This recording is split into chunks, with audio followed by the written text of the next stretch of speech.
में आ जाओ, चेहरा देख लो, मेरी बेटी के हाथ की हथेलियां देख लो। आए बिलाल, मेरी बेटी सलाम करने आपसे पास आएगी, आप मेरी बेटी पर नजर डाल लो, मेरी बेटी चांद का टुकड़ा है। अम्मा बाद फ़इन्न खैरल हदीस किताबुल्लाह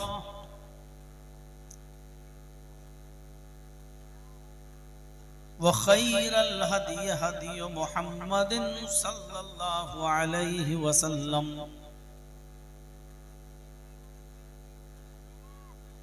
व शर्रुल उमूरि मुहदसातुहा व कुल्लु मुहदसतिन बिदअह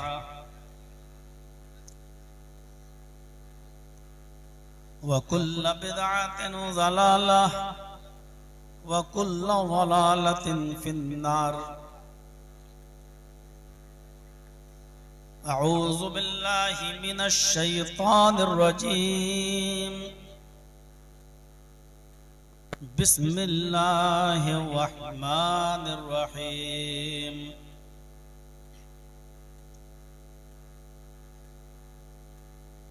या अय्युहल्लज़ीना आमनुत्तक़ुल्लाहा वल तंज़ुर नफ्सुम मा क़द्दमत लिग़द।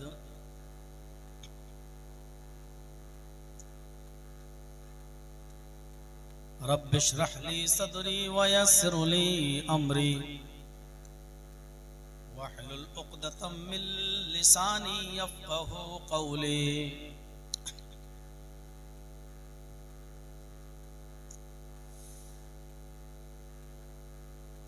इस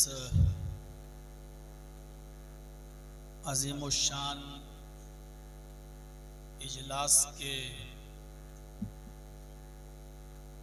प्रेसिडेंट सभापति,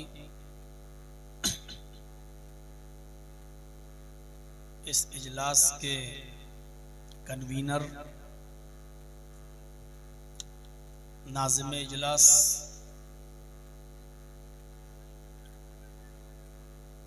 इस मदरसे के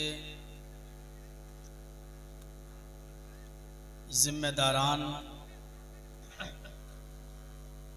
इस इजलास के सदर मोहतरम, सभापति, कन्वीनर, मदरसे के जिम्मेदारान, जलसा कमेटी के मेंबरान और जिम्मेदारान और स्टेज पर बैठे हुए दीगर इलाके के मुअक्कर और मुअज़्ज़ज़ उलमाए किराम और बिलखुसूस हमसे बार बार कांटेक्ट में रहने वाले और मुझसे इस जलसे की तारीख लेने वाले जनाब अब्दुल मतीन साहब, जो यहाँ से भादो तक गए और प्रोग्राम में शिरकत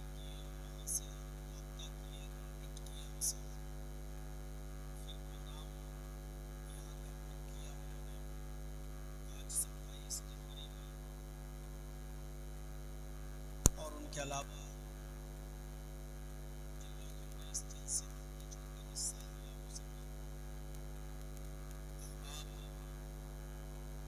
और आप ये भीड़ जिसको देखकर दिल खुश भी होता है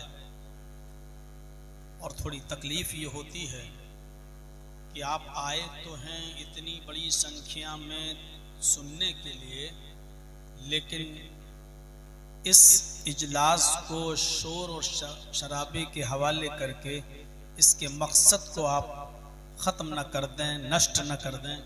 अल्लाह ताला हम सबको सुनने की और अमल करने की तौफीक अता फरमाए। आपने अब तक बहुत से लोगों को सुना होगा, तलबा को भी सुना होगा, नज़में सुनी होंगी, गज़लें सुनी होंगी, तकरीरें भी सुनी होंगी और मदरसे का ताउन, हेल्प भी की होगी, आपने कलेक्शन भी किया होगा। अल्लाह ताला आपके यहाँ बैठने को कबूल फरमाए आपने इस मदरसे के लिए जो कुछ भी दिया है, अल्लाह ताला आपके उस देने को कबूल फरमाए। और उन सब से बढ़कर दुआ यह है कि अल्लाह ताला इस मदरसे की तरक्की इस मदरसे को तरक्की अता फरमाए, दिन दूनी और रात चौगुनी तरक्की अता फरमाए। इस मदरसे को नजर बद से बचाए और इस मदरसे से पढ़कर निकलने वाले हुफ्फाज को, तलबा को इस्लाम का सिपाही बनाए और समाज में, सोसाइटी में, मुआशरे में फैली हुई बुराइयों पर रोक लगाने की भी तौफीक अता फरमाए। वैसे कलियाचक, फरक्का और उस इलाके में मुझे तकरीर करने में, स्पीच देने में ज़्यादा दिक्कत नहीं होती है, क्योंकि वो लोग कई सालों से हमें सुन रहे हैं और समझते भी हैं। लेकिन आपके इस दयार में और इस इलाके में जब मैं आता हूँ तो थोड़ा सा मुझे भी बोलने में परेशानी ये होती है कि पहले ये समझना पड़ता है कि आप लोग कौन सी ज़बान समझते हैं और मैं कौन सी ज़बान बोलूं, और उस ज़बान में भी वर्ड्स को, जुमलों को कैसे इस्तेमाल करूं कि मैं अपनी बात आप तक पहुंचा सकूं। और कोशिश करता हूं कि आसान से आसान, सहल से सहल और बहुत ही ज़्यादा आसान भाषा में मैं अपनी बात आपको समझा सकूं। ये कोशिश होती है मेरी। मैं चाहता हूं कि आज भी आपको बहुत ही सरल भाषा में कुछ बातें बताऊं, क्योंकि आप आए हैं। ये जो शोर कर रहे हैं, जो आवाज़ें हो रही हैं, ये बहुत देर तक नहीं होंगी। आप लोग इत्मीनान से बैठें, आधे घंटे के अंदर अंदर ये आधे से ज़्यादा पंजमा चला जाएगा। लेडीज भी चली जाएंगी, जेंट्स भी चले जाएंगे, क्योंकि कुछ लोग सिर्फ देखने आए हैं बस। और जब मेरी बात उनके ऊपर से गुजरेगी, जब उनकी समझ में नहीं आएगी, तो ये अपने आप चले जाएंगे। इनको भगाने की और भेजने की जरूरत ही नहीं पड़ेगी। लेकिन जब तक ये थोड़ी देर तक हैं, तब तक मुझे भी परेशानी है और आपको भी है, लेकिन बर्दाश्त करिए आप। तो धीरे धीरे छटना शुरू हो जाएंगे, क्योंकि बंगाल का मिजाज मैंने देखा है। कल भी मैं जहां तकरीर कर रहा था मिदनीपुर में, इससे ज्यादा भीड़ थी और तकरीर खत्म करते करते करते करते 40-50 आदमी रह गए थे। तो वही कंडीशन थी। फिर मुझे पूछना पड़ रहा था उनसे, बताओ मैं जो बोल रहा हूं समझ में आ रहा है या नहीं आ रहा है। तब फिर मैं पूछता हूं उनसे, फिर मैं कहता हूं बोलो। अभी मैं कह रहा हूं खामोश रहिए। जब लोग चले जाते हैं तो फिर मुझे कहना पड़ता है कि बोलिए, ताकि पता चले कि यहाँ कुछ लोग हैं। तो मैं मिजाज से वाकिफ हूं, अल्लाह करे कि यहाँ उल्टा हो जाए। लेकिन अभी तक 15-20 साल का तजर्बा ये कहता है कि आधे से ज्यादा तो पिंडाल साफ हुआ है और लगता है कि आज भी होगा। उस वक्त हमें कहने की जरूरत नहीं पड़ेगी कि आप लोग बैठ जाइए, क्योंकि सब खड़े हैं वो तो चले ही जाएंगे। जो बैठे हैं उनमें से अभी बीच में से देखिए कितने लोग उठेंगे, अभी सामने से भी उठेंगे, कुछ बूढ़े लोग भी उठेंगे। बहाना होगा पेशाब का, लेकिन चले जाएंगे, उठेंगे नहीं। तो ये आदत मैंने देखी है, जबकि बीच से जब कोई उठता है तो काफी डिस्टर्ब होता है। बहरहाल अल्लाह ताला जितनी देर हम बैठे हैं, अल्लाह ताला हमें सुनने की और अमल करने की तौफीक अता फरमाए। मैंने कुरान करीम की एक छोटी सी आयत आपके सामने पढ़ी है। समाज में बहुत सी बुराइयां हैं, नेकियों से ज्यादा बुराइयों पर रोक लगाने का हुक्म दिया है इस्लाम ने। उसकी दलील मैं दूंगा भी। है कुरान में नेकी करो, कुरान में यह भी है अच्छे काम करो, बुरे कामों से रुक जाओ। लेकिन अच्छे कामों का करना जरूरी है, लेकिन बुराइयों से रुकना बेहद जरूरी है। क्योंकि इंसान जितना बुराइयों से रुकेगा उतना ही ज्यादा नेक काम में आगे बढ़ेगा। अल्लाह ताला ने जो कलमा हमें बताया है, जिसको हम पढ़ते हैं ला इलाहा इल्लल्लाह, उसमें आप देखेंगे पहले इनकार है, बाद में इकरार है। इस्लाम की तालीम ही शुरू होती है इनकार से। पहले आपको सारे खुदाओं का और सारे माबूदों का इनकार करना है। आपको पहले अल्लाह को नहीं मानना है।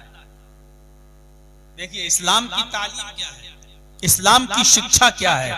आपको पहले अल्लाह को नहीं मानना है कि अल्लाह है, नहीं, पहले आपको सारे खुदाओं का इनकार करना है।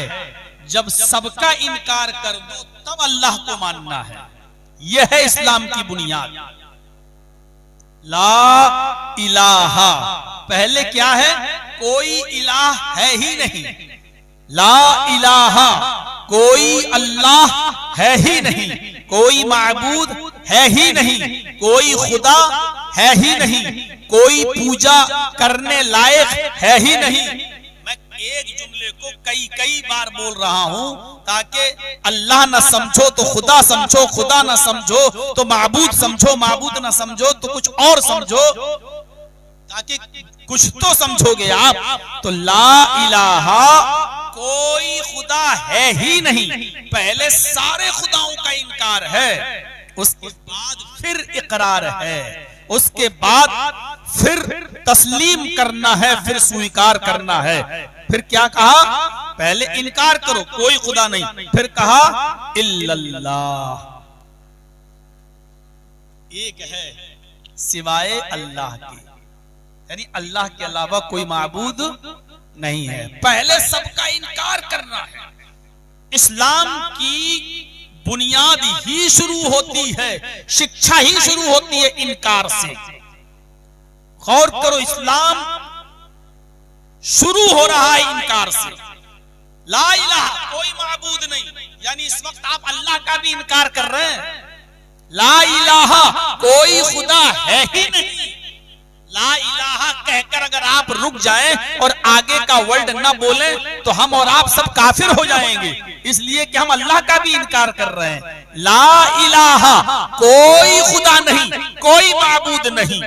बाद में क्या कहा, अब आपको मुसलमान होना है, मोमिन होना है, इस्लाम के अंदर एंट्री करना है, इस्लाम के अंदर प्रवेश करना है, तब आप कहो इल्लल्लाह, सिवाय अल्लाह के, यानी एक खुदा के अलावा कोई हमारा माबूद। यह है इस्लाम की तालीम, पहले इनकार से।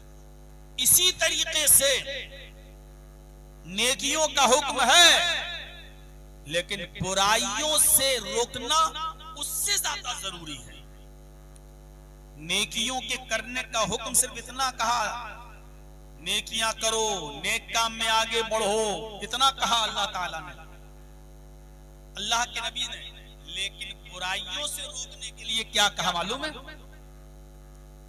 फरमाया मन रआ मिनकुम मुनकरन फलयुगय्यिरहु बियदिही। देखिए बुराई को रोकने के लिए कितनी सख्ती, कितनी सख्ती। जो शख्स किसी बुराई को अपनी आंखों से देखे, मन रआ मिनकुम मुनकरन, जो शख्स अपनी आंखों से किसी को कोई बुराई करते हुए देखे, कोई बुरा काम अपनी आंखों से देखे, उसको चाहिए फलयुगय्यिरहु बियदिही, अपने हाथ से उसको दूर कर दे, अपने हाथ से मिटाए।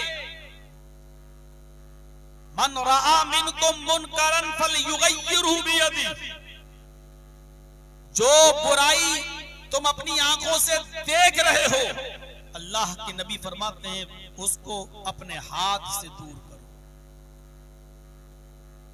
हाथ से दूर करने में झगड़ा हो सकता हो, फसाद हो सकता हो। मसलन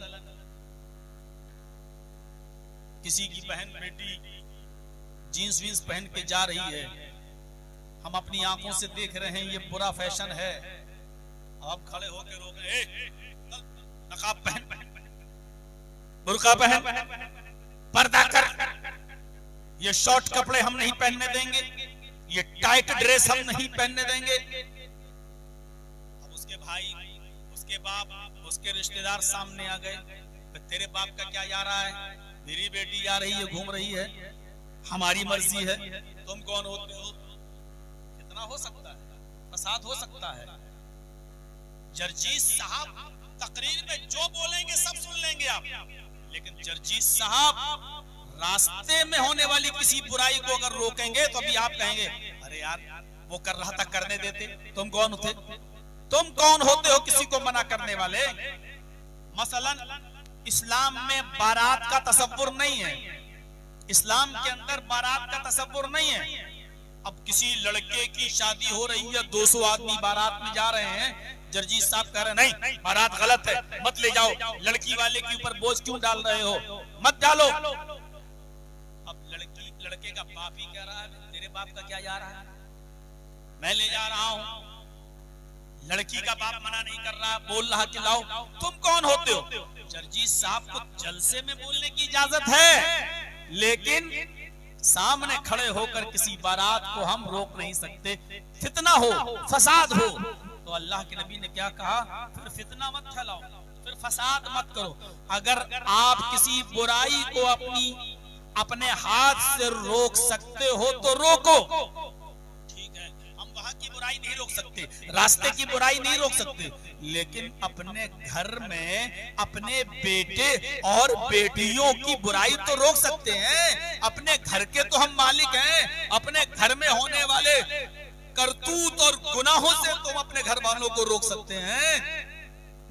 अल्लाह के नबी फरमाते हैं फ़इल्लम यस्तति फ़बिलिसानिही, अगर किसी बुराई को हाथ से दूर करने में डिफिकल्टी हो, परेशानी हो, फितना हो सकता हो, झगड़ा हो सकता हो, लड़ाई हो सकती हो, तो फिर हाथ से दूर मत करो।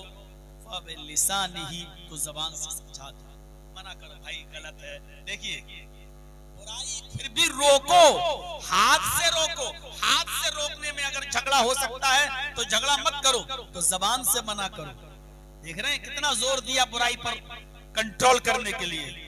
और अगर जबान से भी कहने में बुरा लगता हो, जबान से कहने में भी फितना फैलता हो, जबान से कहने में भी अगर लड़ाई और झगड़ा होने का डर हो, जबान से कहने में भी तलवारें, छुरियां और पिस्टल और बंदूक निकलने का डर हो, तो अल्लाह के रसूल ने फरमाया तो फिर जबान से भी मत कहो। फिर तीसरा भी एक दर्जा बताया, फमन लम यस्तति फ़बिलिसानिही व इल्लम यस्तति फ़बिक़ल्बिही, और अगर जबान से कहने में भी अगर फसाद और फितना फैल सकता हो, डर लगता हो, तो फिर फितना मत फैलाओ, तो अपने दिल से बुरा जानो। मसलन कोई बेपर्दगी के साथ जा रही है, हम उसको मना भी नहीं कर सकते, हाथ से उस गुनाह को रोक भी नहीं सकते, तो दिल से बुरा जानिए, लीजिए, चले आइए और उस चीज को दिल से बुरा जानिए। लेकिन बुरा जानिए, बारात हम रोक नहीं सकते, जबान से कह नहीं सकते कितने आदमियों को मत ले जाओ। तो बारात की दावत आई है तो दिल से बुरा जानने का मतलब यह है कि मैं खुद नहीं जाऊंगा, गलत है तो गलत है, नहीं जाऊंगा। लेकिन आप दिल से भी बुरा नहीं मान रहे, बल्कि कहते और अच्छा भूल गए, मुझे बारात की दावत नहीं दी, कहते और हैं यहाँ। यानी अल्लाह के नबी फरमाते ज़ालिका, पूछो ये उलमा बैठे, अल्लाह के नबी ने फरमाया ज़ालिका अज़अफुल ईमान, ये ईमान का सबसे कमजोर दर्जा है। यानी किसी बुराई को देखकर हाथ से न रोक पाना, जबान से न रोक पाना, बल्कि दिल से बुरा जानना, दिल से बुरा जानना, ये ईमान का सबसे कमजोर दर्जा है। लेकिन आज हमारे पास सबसे कमजोर दर्जे का भी ईमान नहीं है। आला ईमान क्या है, हाथ से रोको, नहीं रोक पाएंगे, उससे कम दर्जे का ईमान क्या है? जबान से रोको, और जबान से रोकने का की भी ताकत नहीं है तो फिर ईमान का सबसे कमजोर दर्जा क्या है? दिल से बुरा जानो। लाइट वाला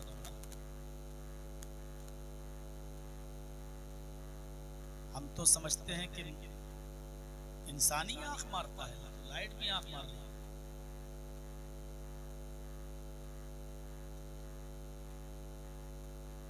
ज़ालिका अज़फ़ुल ईमान, ये ईमान का तीसरा दर्जा और सबसे कमजोर दर्जे का ईमान भी हमारे पास नहीं है। हम अपने ईमान का जायजा लें। मुसलमानों सुनो, एक चीज को कई कई बार बोल के हम आपके माइंड में हम अपनी बात को घुसा रहे हैं। मुझे उम्मीद है कि मेरी बात समझ में आ रही होगी। 50% तो आप समझ ही रहे होंगे, बस वही काफी है, इतना समझ लीजिए। औरतों के, लेडीज के पिंडाल से कुछ आवाज आ रही है। अगर वो अपना कपड़ा, अपनी चप्पल, अपनी साड़ी दिखा चुकी हो तो थोड़ी देर खामोश हो जाए। मुझे मालूम है कि बहुत खूबसूरत कपड़े पहन के आई हो, बता दिया होगा तुमने कीमती साड़ी इतने की आई होगी, ये चप्पल इतने की, ये लिपस्टिक इतने की। अब तो कुछ सुन लो। और मेरी तकरीर तो इतनी आसान हो रही है कि लेडीज भी समझ जाएंगी इंशाअल्लाह। तो मेरे भाइयों, सबसे कमजोर दर्जे का ईमान भी हमारे पास नहीं है। इन जलसों में हम और आप किस लिए आए? ईमान ताजा करने के लिए आए। समाज में गौर करो, क्या कमजोर दर्जे का ईमान भी है हमारे पास? सबसे कमजोर दर्जा ईमान का वो भी नहीं है हमारे पास। अल्लाह के नबी फरमाते हैं, जिसके दिल में राई के दाने के बराबर, सरसों के दाने के बराबर भी ईमान होगा, अल्लाह ताला कयामत के दिन उसको उसके गुनाहों के मुताबिक जहन्नम में सजा देने के बाद उसको जहन्नम से निकाल लेगा और जन्नत में दाखिल कर देगा। लेकिन किसको? जिसके दिल में राई के दाने के बराबर भी ईमान होगा। क्या हमारे अंदर कमजोर दर्जे का भी ईमान है? क्या सरसों के दाने के बराबर, क्या राई के दाने के बराबर भी हमारे अंदर ईमान है? एक बात याद रखिए, अल्लाह के पास नमाजों की कमी लेकर आओगे, अल्लाह चाहेगा तो माफ कर देगा। रोजों की कमी लेकर जाओगे, अल्लाह चाहेगा तो माफ कर देगा। अगर शराबी बनकर जाओगे, अल्लाह चाहेगा तो अपनी रहमत से माफ कर देगा।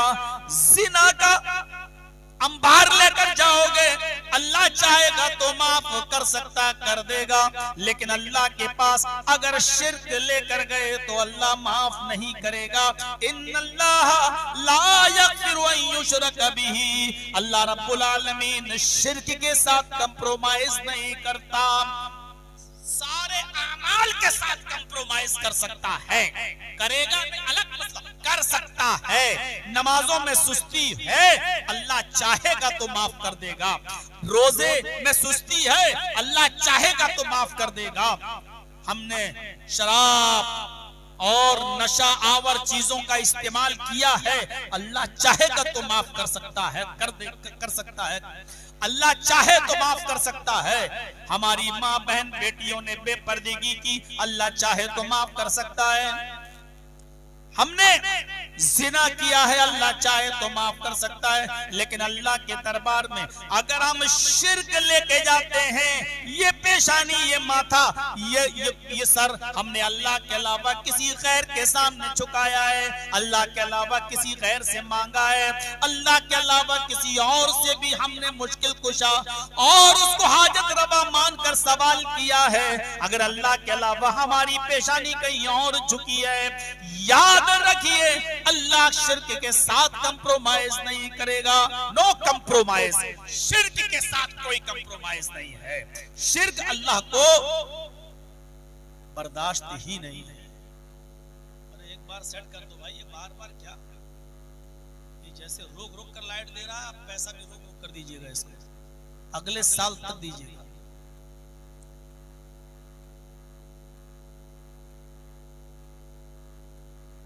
तो सुनिए, हम समाज में हैं तो गौर करें कि हम बुराइयों को कंट्रोल कैसे करें, ये जिम्मेदारी है। अच्छा, हजरत उमर फारूक का वाकया सुना है? सुनिए, बड़ा अच्छा लगेगा आपको, बहुत अच्छा लगेगा। देखिए किसी बुराई को कैसे रोकते थे हजरत उमर फारूक रज़ी अल्लाह ताला अन्हु। एक बार एक मस्जिद में नमाज के लिए चले गए। वो तो खलीफा थे, अमीरुल मोमिनीन थे, और ये भी ना समझ पाओ तो समझ लो वो चीफ मिनिस्टर थे अपने इलाके के। एक मस्जिद में गए, नमाज पढ़ाई, और नमाज पढ़ाने के बाद एक सहाबी थे, उन्होंने ऐसे अपनी पगड़ी उतारी, ऐसे बालों ऐसे किया, जैसे आजकल हमारा नौजवान लड़का वो फिल्मी एक्टरों की तरह कैसे। तो हजरत उमर फारूक ने देखा ये सामने के उसके बाल काफी बड़े हैं। देखिए, बाल पीछे से थोड़े बढ़ाए जा सकते हैं, लेकिन सामने से बाल, जिसको हम बोलते हैं हिप्पी कट, पेशानी के बाल, सामने के बालों को बढ़ाने की इजाजत नहीं है। उसके सामने के बाल बड़े हुए थे। हमारे यहाँ बालों की स्टाइल क्या होती है? पीछे से कट रहे हैं, सामने के बढ़ रहे हैं। इसको हमारे यूपी में बोलते हैं सुअर कट। ये जो बाल होते हैं ना, ये सुअर कट बाल है।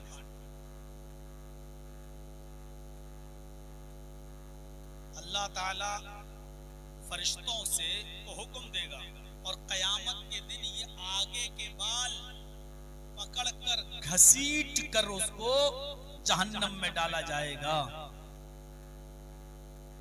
किसको? अबू जहल के बारे में फरमाया, लनस्फअम बिन्नासिया, हम उसकी पेशानी पकड़कर, उसका माथा पकड़कर हम उसको घसीटते हुए जहन्नम में डालेंगे। माफ करना, माथा पकड़ना आता ही नहीं है। आप पकड़ के देखिए, पकड़ ले, माथा नहीं, माथे से मतलब क्या है? बाल आगे के। तो ये भी पता चला कुरान की आयत से, आगे के बाल बड़े करना ये किसी सहाबी की सुन्नत, किसी सहाबी का तरीका नहीं था, ये अबू जहल का तरीका था। अबू जहल बड़े बड़े बाल रखा करता था, और अबू जहल के बारे में हुक्म है कि हम उसको पेशानी पकड़कर, यानी आगे के बाल पकड़कर घसीटते हुए जहन्नम के अंदर। अबू जहल की औलाद मत बनो। हजरत उमर फारूक ने जब उसके आगे के बाल देखे तो एक साहबी से कहा, जी सिक्किन, छुरी लाओ। वो छुरी लेके आए तो उस आदमी ने कहा, साहब क्या होगा? कहा, तुम्हारे बाल काटता। उस तरह लिया और पूरा उसका टकला कर दिया। कहा, अमीरुल मोमिनीन, मैं घर पे जा रहा हूँ, छोटे कर लूंगा। फरमाया, नहीं, घर पे अब जाने की जरूरत नहीं है, क्योंकि मैंने ये अपनी आंखों से देखा है, तुम्हारे बड़े बड़े बाल। और अल्लाह के नबी ने फरमाया, जो बुराई अपनी आंखों से देखो उसको अपने हाथ से मिटाओ। अब ये काम मैं करूंगा, अपने हाथ से ये बाल मैं काटूंगा। हजरत उमर फारूक ने उस तरह चलाकर उसको बिल्कुल टकला कर, जबकि उसको इजाजत थी, वो कह भी रहा था घर जाने के बाद मैं बाल छोटे कर लूंगा। हजरत उमर ने कहा, नहीं, मैंने देखा है, अब इस बुराई को मैं अपनी आंखों से देख चुका हूं, तो अपने हाथ से इसको मिटाऊंगा। आप करके देखेंगे? चलो जर्जी साहब को इजाजत दीजिए, मेरे सामने जितने लोग बैठे हुए एक एक करके बुलाऊं, क्या है इजाजत? अभी आप अपनी चप्पलों के साथ आएंगे और पीटना शुरू कर देंगे, कमीने हैं। सीधे सीधे आया, कुरान हदीस सुना के जा, हम क्या कर रहे हैं हमें मेरे हाल पे छोड़ दे बस। आप ये इजाजत नहीं दे सकते। हजरत उमर फारूक रज़ी अल्लाह ताला अन्हु ने एक आदमी को देखा, वो आगे जा रहा है और उसका ये पैजामा, सरवाल पैजामा जो था वो टखनों से नीचे था। ये टखना होता है ना, ये आपके यहाँ इसको जो भी बोलते हो, ये टखने से नीचे था, टखने से नीचे। हजरत उमर फारूक ने उसको आवाज दी, या अखी, पीछे थे इसलिए पहचान नहीं पाए कि कौन जा रहा है। आवाज दी, या रजुल, आए आदमी सुन। उसने पीछे को देखा तो वो समझ नहीं पाया कि हजरत उमर किसको आवाज दे रहे। फिर आगे जाने लगा। हजरत उमर फारूक रज़ी अल्लाह ताला अन्हु ने उसको फिर आवाज दी। उसने कहा कि पीछे मुड़ के देखा, मुझे आवाज दे रहे हैं। हजरत उमर ने कहा, ताल, इधर आओ। वो करीब आया। जब 10 कदम 15-20 कदम दूर पे रह गया तो हजरत उमर ने उसकी आंखों में आंखें डाल के कहा, अहाइज अंता। अरबी के जुमले देखिए, अहाइज अंता मतलब समझते हैं क्या तुझे पीरियड आ रहा है? पीरियड किसको आता है? लेडीज को। औरत को महीना आता है ना, एक महीने में चंद दिन उनके जो पीरियड के होते हैं, ये लेडीज को आता है, फितरत है, ये नेचुरल चीज है। तो हजरत उमर फारूक ने उससे कहा, अहाइज अंता, क्या तुझे पीरियड आ रहा है? उसने देखा है, इसको क्या, मुझे तो नहीं कह सकते क्योंकि मैं तो मर्द हूं। हजरत उमर किसको कह रहे हैं? किसी लेडीज से कह रहे हैं। जैसे देखा तो आगे पीछे कोई लेडीज ही नहीं। कहा, अमीरुल मोमिनीन, किससे कह रहे हैं? कहा, तुमसे। हंसने लगा। जैसे हम और आप कभी कभी मजाक कर लेते हैं अपने दोस्तों से, वो समझा हजरत उमर हमसे मजाक कर रहे हैं।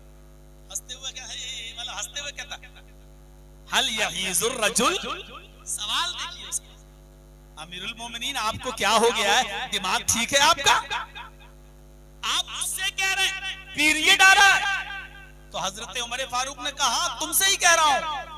तो वो हंसते हुए कहता, हल यहीजुर रजुल, आपका दिमाग ठीक है क्या? मर्द को भी पीरियड आता है? क्या मर्द को भी महीना आता है? तो हजरत उमर फारूक ने कहा, तो क्या मर्द भी टखने से नीचे कपड़ा पहनता है?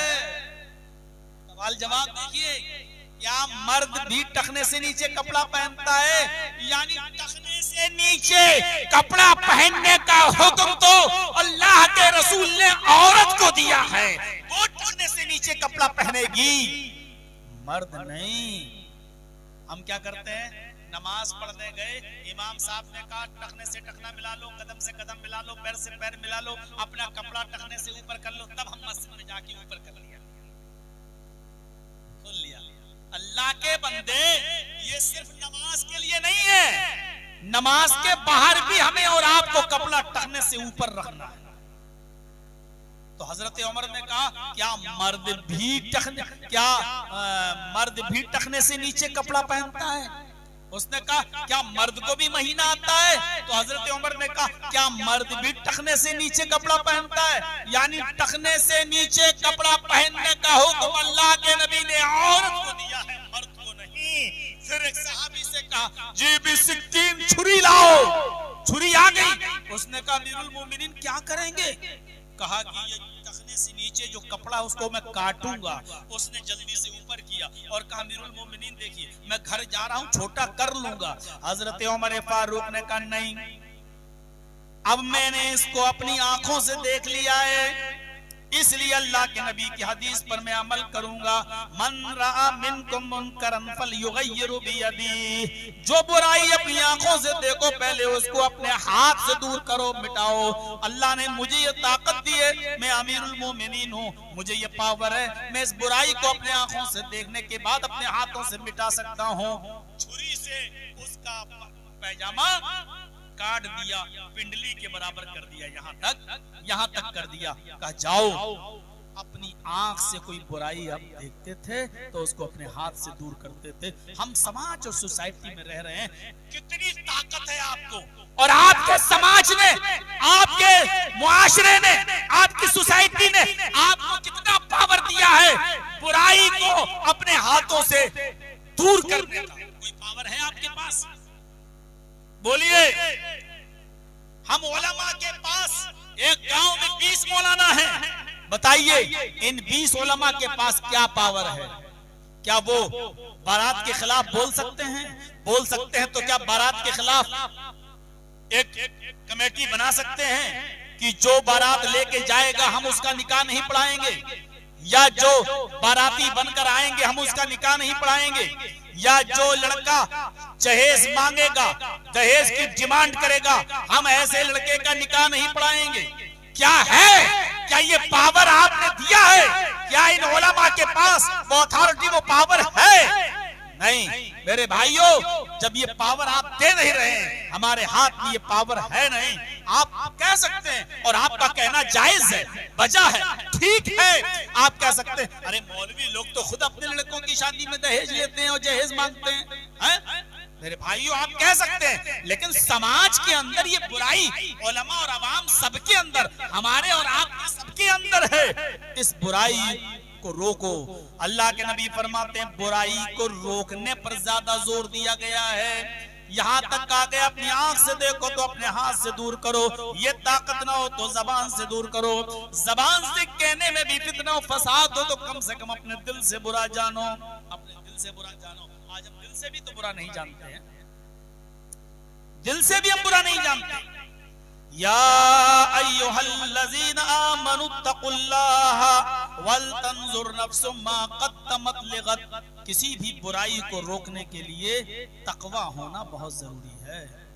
हमारे पास अगर तकवा नहीं है, परहेजगारी नहीं है, अल्लाह का डर नहीं है, तो हम किसी बुराई को छोड़ ही नहीं सकते। डर होना जरूरी है।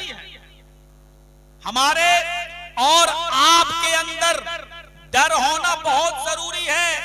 अल्लाह का डर, जब तक डर नहीं होगा हम किसी बुराई को छोड़ ही नहीं सकते।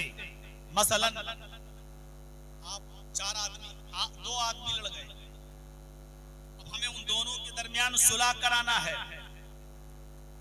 हमें पंचायत पंच बना दिया गया है, फैसला करना है।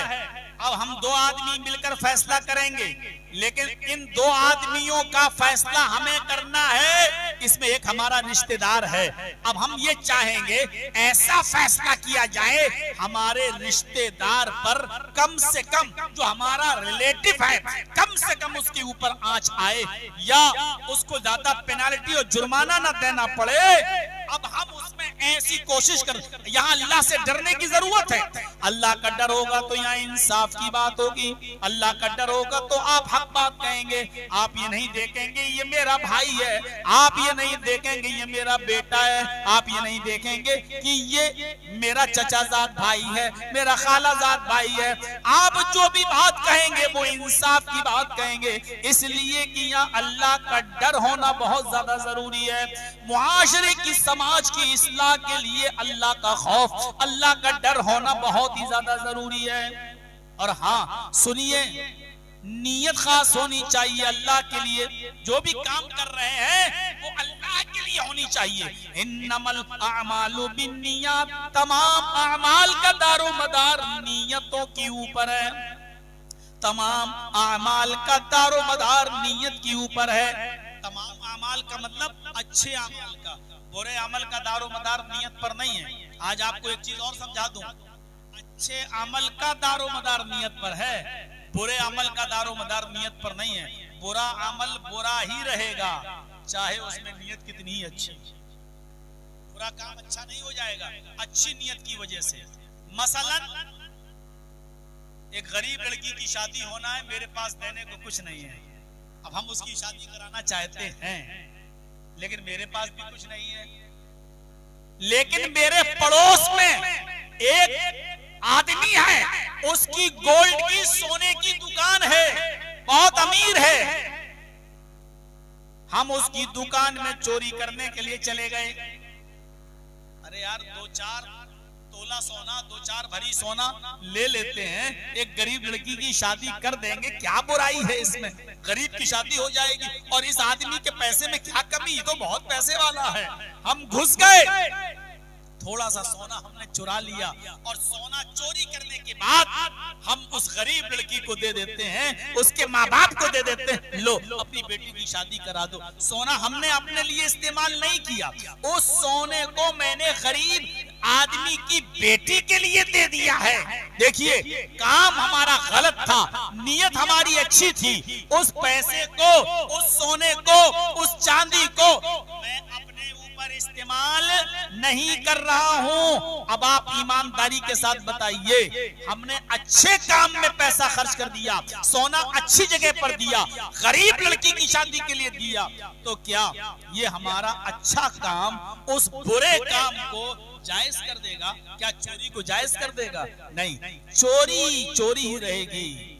अगर हम पकड़े गए तो इस्लामी कानून के मुताबिक हमारा हाथ काटा जाएगा, अगरचे वो पैसा हमने अपने बीवी बच्चों पर खर्च किया हो या न किया हो, हमने गरीबों ही को क्यों न दिया हो, हमने गरीब लड़की की शादी में क्यों न दिया हो, वो पैसा, वो सोना गरीब पर खर्च किया, लेकिन चोरी हमने की, पकड़े गए तो हाथ हमारा काटा जाएगा। इसलिए तमाम अच्छे अमल का दारोमदार नियत पर है, बुरे अमल का दारोमदार नियत पर नहीं है। बुरा अमल बुरा ही रहेगा, वो अच्छा नहीं होगा, चाहे कितनी अच्छी नियत हो। हाँ भैया, अब क्या परेशानी हो गई बेटा? ओ बेटा, अभी बाप कहता बेटा कह रहा हूं, तो सुन ही रहा है। अब क्या हुआ? अब तो बैठ जाओ, अच्छे भले कुछ सही सुन रहे थे, फिर अब बाप भी बना चुका हूं, बेटा भी बना चुका हूं, अब क्या रह गया? तो सुनिए, बुरा काम बुरा ही रहेगा, अच्छे काम में नियत अच्छी होनी चाहिए। हज करने जा रहे हो, अगर इसलिए जा रहे हो कि हमारे ऊपर फर्ज है और अल्लाह ने मुझे इस्तिताअत दी है, चलो हज कर लेना चाहिए, तब तो ठीक है। अगर इसलिए जा रहे हो कि बहुत पैसा है, मोहल्ले वाले जूते मार रहे हैं कि देखो इतना अमीर होकर हज करने नहीं जा रहा है, कितना बड़ा कमीना इंसान है, इतना पैसे वाला होने के बावजूद हज नहीं कर रहा है। अब वो इस नियत से जा रहा है कम से कम लोगों के ताने ना सुनना पड़े। अब आप हज करने जा रहे हो तो अब आपका ये हज अल्लाह के यहाँ कबूल नहीं होगा, क्योंकि काम तो आपका अच्छा है लेकिन नियत अच्छी नहीं है। आपने शनिचर को नमाज नहीं पढ़ी, इतवार को मस्जिद में नहीं दिखे, सोमवार को मस्जिद में नहीं दिखे, मंगल को नहीं आए, बुध को बाजार में घूमते रहे और जुमेरात को गुरुवार के दिन आप बाजार में दुकान पे बैठे रहे, पूरे हफ्ते आप मस्जिद में नहीं देखे, लेकिन जुमे के दिन 11 बजे मस्जिद में जाकर बैठ गए। आज मौलाना जर्जी साहब खुतबा देंगे, नहा धोकर अगली सफ में जाकर बैठ गए, जन्नतुल फिरदौस भी लगा ली, सऊदिया का रुमाल भी गले में डाल लिया, अगले सब में आकर बैठ गए। अगर आप इसलिए गए कि आज जुमे का दिन है, बड़ा खैर बरकत का दिन है, अल्लाह ताला पहले आने वाले को एक ऊंट की कुर्बानी का सवाब से नवाजता है, अगर आप इसलिए गए तो अल्लाह के यहाँ सवाब पाएंगे। लेकिन आप इसलिए जुमे की नमाज पढ़ने के लिए गए कि अगर हम जुमा भी नहीं पढ़ेंगे तो गांव वाले मोहल्ले वाले ये कहेंगे कितना नाकारा है, कितना कमीना है, जुमे तक की नमाज नहीं पढ़ता है, देखो कितना बड़ा अल्लाह का नाफरमान है, कितना बड़ा पापी है, कितना बड़ा धर्मी हो चुका है, उसको जुमे तक की नमाज नसीब नहीं होती है, जुमा तक नहीं पढ़ता है। आप इस मकसद से इसलिए मस्जिद में गए तो अल्लाह रब्बुल आलमीन के यहाँ ये नमाज की कोई वक़्त नहीं है, इस जुमे के दिन की नमाज की कोई हैसियत अल्लाह की नजर में नहीं है। अच्छे काम में नियत अच्छी होनी चाहिए, अल्लाह नियती को देखता है, अल्लाह नियत ही को देखता है।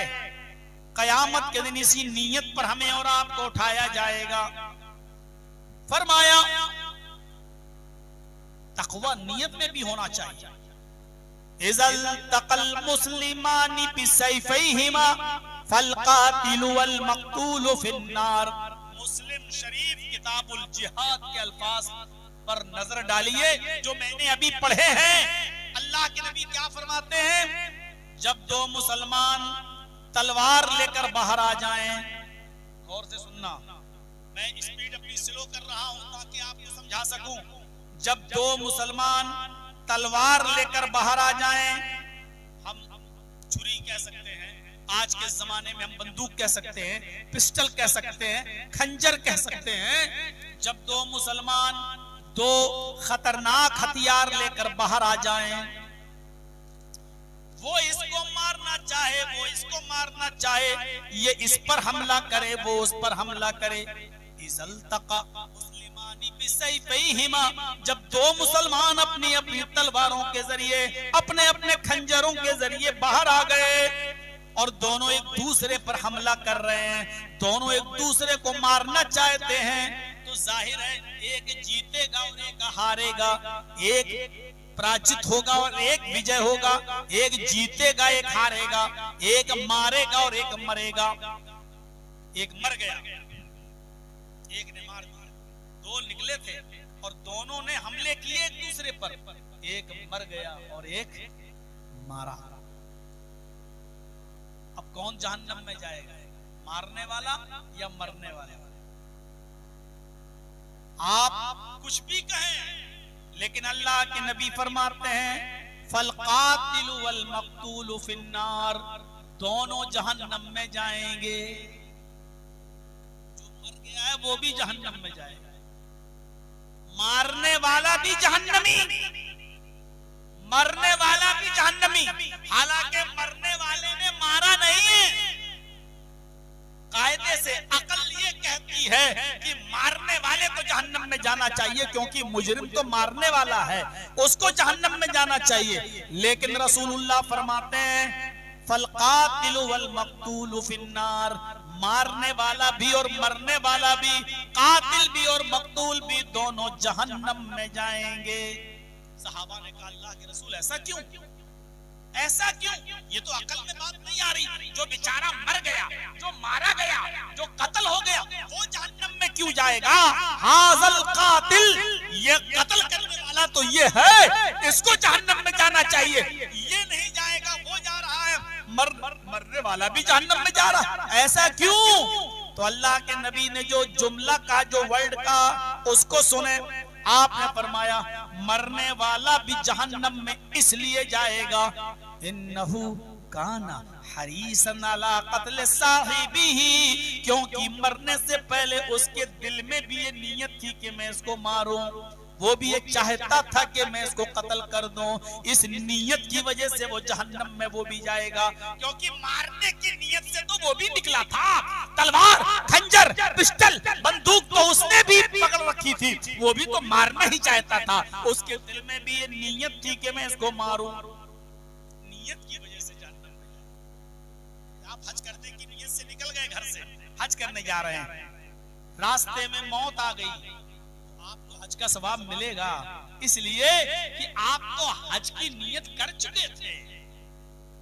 आप ज़ोहर की नमाज पढ़ने के लिए घर से निकले, वुजू बनाया, मस्जिद तक पहुंचे नहीं, एक्सीडेंट हो गया और ऑन स्पॉट आप इंतकाल कर गए, मर गए, तो आपको ज़ोहर की नमाज का पूरा सवाब मिलेगा। इसलिए क्योंकि आप ज़ोहर की नियत कर चुके थे, आप तो निकले थे ज़ोहर की नमाज पढ़ने के लिए, आपने भले ही ना पढ़ी हो, उससे पहले आपको मौत आ गई, लेकिन ज़ोहर की नमाज का सवाब आपको मिलेगा। यही है, आप घर से तलवार लेकर निकले उसको मारने की नियत से, भले ही आपने ना मारा हो, आप मर गए हो उसकी तलवार से, लेकिन जहन्नम में आप भी जाएंगे, क्योंकि नियत आपकी भी ये थी कि मैं अपनी तलवार से इसको। सोचिए हम कितने गुनाह करते हैं, लेकिन अल्लाह कितना मेहरबान है। हम जिना के इरादे से निकले, किसी लड़की ने बुलाया फोन करके, हम गलत काम करने के लिए निकले, नियत है गलत काम करने की, रास्ते में एक्सीडेंट हो गया और हम मर गए, यहाँ अल्लाह ताला हमें जिना का गुनाह नहीं दे। अल्लाह कहता है अगरचे तूने नियत की थी, लेकिन तूने जिना किया नहीं था, इसलिए जब तक तू कर नहीं, कोई बुरा काम करने का हमने इरादा किया लेकिन फिर उस काम को हम नहीं कर पाए, तो अल्लाह ताला उस वक्त तक हमारा गुनाह नहीं लिखता जब तक के हम उस काम को कर न डालें, लेकिन नेकी लिख लेता है ताकि मेरे बंदे की नेकियों में इजाफा हो जाए। ये अल्लाह रब्बुल आलमीन की रहमत है, अल्लाह रब्बुल आलमीन की रहमत है अपने बंदों के ऊपर। तो नियत तकवे के अंदर, तकवे में नियत शामिल है। हम अपनी जिंदगी के अंदर तकवा पैदा करें, अल्लाह से डरो। या अय्युहल्लज़ीना आमनू तक़ुल्लाह, हर ईमान वालों अल्लाह से डरो। वल तंजुर नफ्सुम मा क़द्दमत लिगद, और हर इंसान को गौर करना चाहिए कि कल कयामत के दिन के लिए उसने क्या तैयारी कर रखी है। ना जो लोग जा रहे हैं यहाँ वहां बैठते हैं, जगह मिलती जाएगी। देखो हमने कहा था ना बुजुर्ग लोग पहले उठेंगे। तो मेरे भाइयों आज बहुत सिंपल और सादा लफ्जों में मैं आपको समझा रहा हूं। तकवे में नियत होनी चाहिए। तकवे में नियत भी शामिल है, और तकवा नमाज में भी है, तकवा रोजे में भी है, तकवा हज में भी है, तकवा ज़कात में भी है, तकवा कुर्बानी में भी है। कोई भी इबादत बगैर तकवे के कबूल नहीं होती। नमाज में तकवा क्या है? अभी मैंने मिसाल दी है। अगर अल्लाह के लिए पढ़ रहे हैं तो काबिल कबूल, किसी को दिखाने के लिए पढ़ रहे हैं नमाज इबादत नहीं बल्कि शिर्क हो जाएगी। दलील मन सल्ला युराई फकद अशरक, जिसने दूसरों को दिखाने के लिए नमाज पढ़ी उसने शिर्क किया। बुखारी शरीफ की हदीस है। मन सल्ला युराई, जिसने इसलिए नमाज पढ़ी ताकि लोग देखें, यानी मैं लोगों के लिए नमाज पढ़ रहा हूं, यानी लोग क्या कहेंगे, देखो हज करके आ गया नमाज नहीं पढ़ता, ओ देखो मौलाना होके नमाज नहीं पढ़ता, ओ देखो हाफिज होके नमाज नहीं पढ़ता, अरे हज कराया फिर भी नमाज पढ़ने नहीं जाता। अब हम मस्जिद में जा रहे हैं, क्यों? अरे यार नमाज नहीं पढ़ेंगे तो लोग कहेंगे देखो हाजी होके नमाज नहीं पढ़ता। जर्जी साहब मस्जिद में चले गए, क्यों जा रहे हो मौलाना? अरे यार मौलाना हूँ, अगर नमाज नहीं पढ़ूंगा तो लोग कहेंगे मौलाना होके नमाज नहीं पढ़ता है। तो अब हम लोगों के डर से मस्जिद में जा रहे हैं। अब ये नमाज नहीं शिर्क है। अब हम अल्लाह के लिए अल्लाहू अकबर जो कहकर खड़े हैं ना, ये कयाम अल्लाह के लिए नहीं कर रहे हैं, क्योंकि हम लोगों के डर से आए। अब ये कयाम लोगों के लिए हो रहा है। अल्लाहू अकबर कहकर रुकू में गए, ये रुकू अल्लाह के लिए नहीं हो रहा है, ये लोगों के लिए हो रहा है। अल्लाहू अकबर कहकर सजदे में गए, ये सजदा अल्लाह के लिए नहीं हो रहा है, लोगों के लिए हो रहा है, क्योंकि तुम लोगों के डर से नमाज पढ़ने के लिए आए। फरमाया मन सल्ला युराई फकद अशरक, जिसने दूसरों को दिखाने के लिए नमाज पढ़ी उसने शिर्क किया। नमाज में तकवा होना चाहिए, रोजे में तकवा होना चाहिए। अभी 12 मार्च के आसपास रमजान का महीना शुरू हो जाएगा। ये रोजे का क्या मकसद है? रोजे का क्या मकसद है? रोजा क्या हमें और आपको भूखा और प्यासा रखने के लिए आता है? नहीं। क्या अल्लाह ताला एक महीना हमें और आपको भूखा और प्यासा रखकर पूरे साल का रिस्क इकट्ठा कर लेता है कि एक महीना नहीं खिलाएंगे तो पूरे साल हमारा बैलेंस चलता रहेगा? इकट्ठा करता है? नहीं। रोजे का मकसद उसने खुद बयान किया कि हमने ये रोजे तुम्हारे ऊपर क्यों फर्ज किए। या अय्युहल्लज़ीना आमनू कुतिबा अलैकुमुस्सियामु कमा कुतिबा अलल्लज़ीना मिन क़ब्लिकुम लअल्लकुम तत्तक़ून। ऐ ईमान वालों, ऐ मुसलमानों, हमने तुम्हारे ऊपर रमजान के रोजे फर्ज किए हैं जैसे तुमसे पहले के लोगों पर हमने फर्ज किए थे। लअल्लकुम तत्तक़ून। इन रोजों को फर्ज करने का मकसद ये है, इनको फर्ज करने का रीजन ये है ताकि तुम्हारे अंदर अल्लाह का डर पैदा हो जाए। लअल्लकुम तत्तक़ून, ताकि तुम्हारे अंदर तक़वा पैदा हो जाए, अल्लाह का डर पैदा हो जाए। हाँ, जितना रोजे में अल्लाह का डर पैदा होता है किसी और इबादत में नहीं होता है। आप मुझसे पूछ सकते हैं जर्जी साहब आपने ज़ोहर की नमाज कहां पढ़ी? हम झूठ बोल सकते हैं साहब फला मस्जिद में पढ़ी। आप फला मस्जिद में गए, वहां के इमाम साहब से पूछा क्या मौलाना साहब आए थे ज़ोहर में? यहाँ उन्होंने कह दिया नहीं, पता चल गया। हमने नमाज पढ़ी या नहीं पढ़ी पता चल गया। लेकिन कितने रोजेदार बेरोजेदार ऐसे हैं जो सुबह सहरी भी नहीं करते, रोजा भी नहीं रहते, लेकिन आपके साथ बैठकर रोजा इफ्तार करते हैं, खाते और पीते हैं, और हमें पता ही नहीं चलता कि ये रोजे से है या नहीं है। रोजे का इल्म सिर्फ अल्लाह को है। जर्जी साहब मुंह बनाए हुए हैं, लेकिन जर्जी साहब के बारे में आपको नहीं मालूम कि अपने घर के फ्रिज से अभी शरबत पी के आए हैं, अभी हलवा खा के आए हैं, आपके साथ बैठे हैं। आप तो समझ रहे हैं कि हम रोजे से हैं, लेकिन रोजे से नहीं है। रोजे का इल्म सिर्फ अल्लाह रब्बुल आलमीन को है और किसी को नहीं।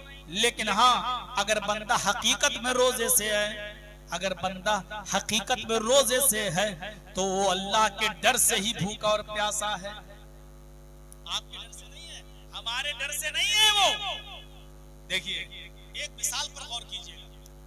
हाँ ठीक है, बहुत अच्छा कर रहे हैं आप लोग, जाइए ताकि सुकून हो जाए। बूढ़े लोग बेचारे जा रहे हैं अपने घर, चाचा लोग चाचियां सब सो गई होंगी, क्या करेंगे जाके समझ में नहीं आता। बैठे रहना चाहिए यहाँ बेचारों को चुपचाप। सुनिएगा, जो रोजा रख रहा है वो हकीकत में अल्लाह के डर से ही रखा हुआ है। बताऊं, देखिए, सहरी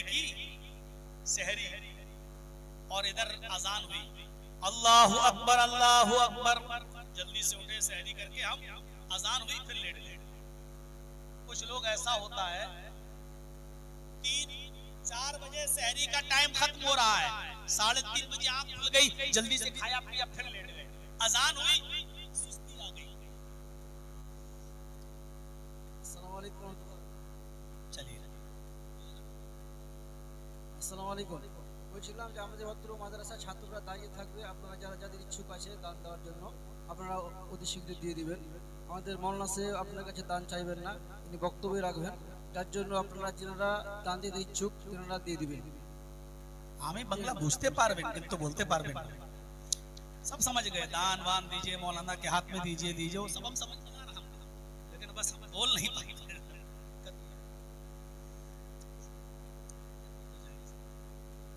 तो सुनिए, अजान हुई फजर में और सोया हुआ है, बीवी उठा रही, उठो।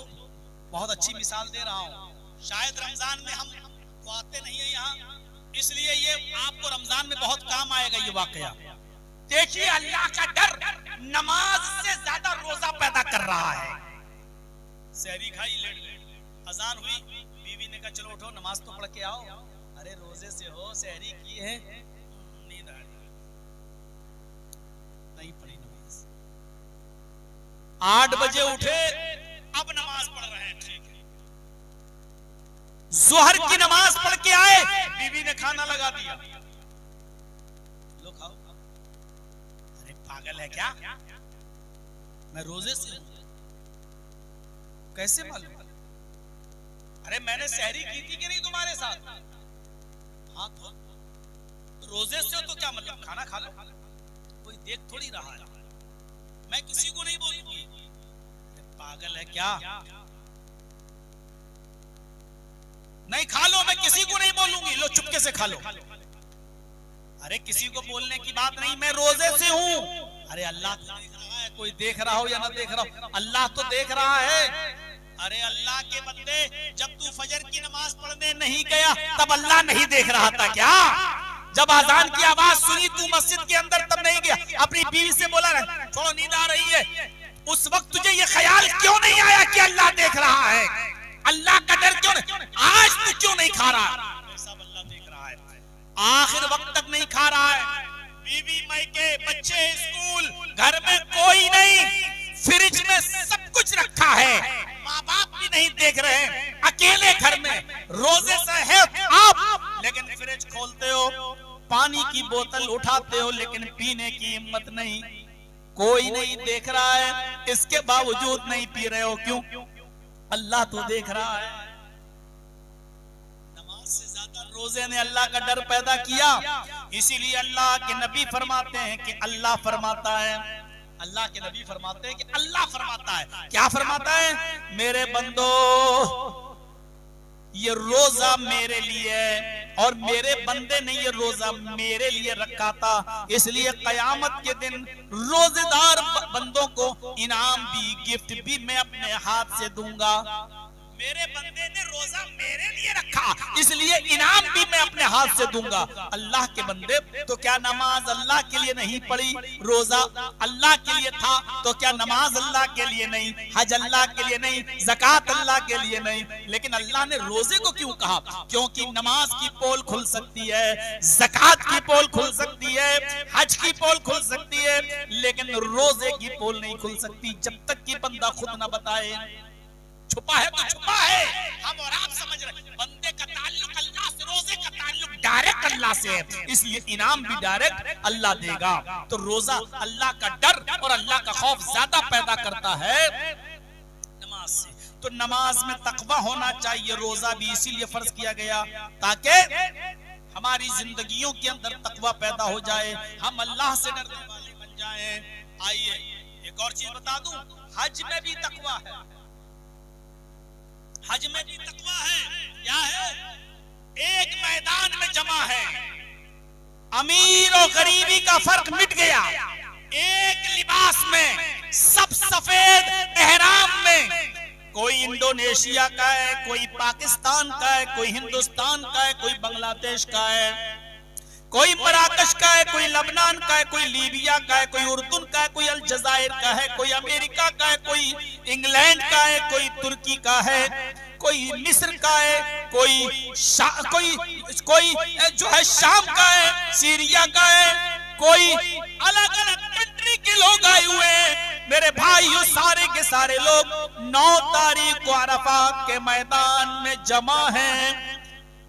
जिस साल मैं हज के लिए गया था अपने वालिदैन को, अपने माँ बाप को लेकर, उस साल 40 लाख की भीड़ थी।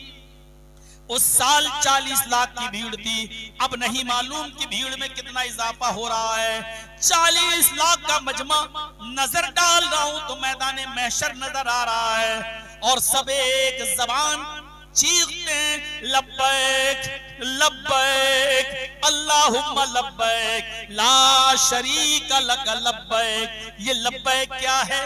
ये लब्बैक पुकारना क्या है? लब्बैक का मतलब हाजिर हूँ, लब्बैक का मतलब मैं हाजिर हूँ।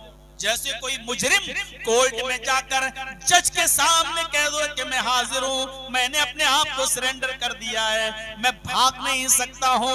भारत की जमीन छोड़कर मैं भागूं तो कहां भागूं?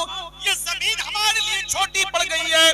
गवर्नमेंट ने ऐलान कर दिया 10 दिन के अंदर अंदर अगर सरेंडर न करे तो शूट कर दो, उसको गोली मार दो।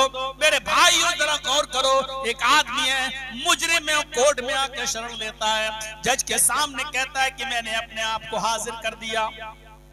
ये पूरी दुनिया की चप्पी चप्पी से जाने वाला एक मुसलमान 40 लाख का मजमा आज कह रहा है कि अल्लाह तेरी बनाई हुई जमीन से हम गुनाह करके भाग नहीं सकते हैं। हम अपने गुनाहों का बोझ अपने सर के ऊपर लाद कर तेरे दरबार में हम आए हैं। आय अल्लाह मैंने अपने आप को हाजिर कर दिया है, मैं सरेंडर हूँ। आय अल्लाह आज अगर तूने मेरे गुनाहों को माफ न किया तो कौन मेरे गुनाहों को माफ करेगा?